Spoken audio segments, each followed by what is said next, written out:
EMF allows the potential difference to be maintained, and it allows one terminal to be higher than the other terminal.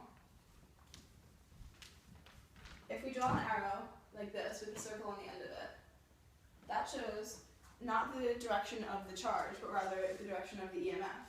So an EMF is the opposite of electric field because it goes from negative to positive, and electric field would go from positive to negative. So a source of work is needed because we're going in the opposite direction of the electric field. So a source of work can be a battery, a temperature differential, which is called a thermopile, or it could be from the sun, which would be a solar cell.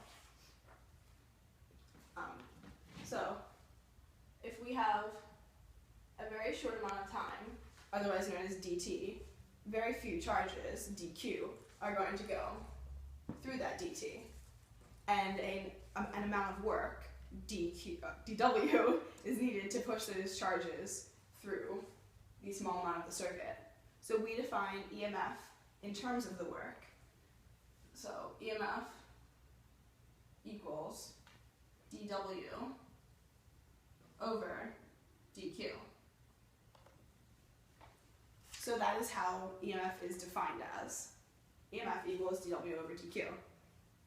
So there are real EMFs and ideal EMFs. So in an ideal EMF, no resistance is caused within the circuit itself.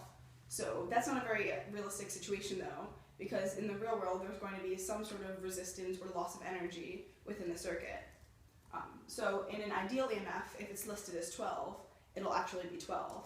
But in a real EMF, if it's listed as 12, it'll actually be slightly lower than that because of the loss of energy that's going to naturally occur from the process that's happening in the circuit.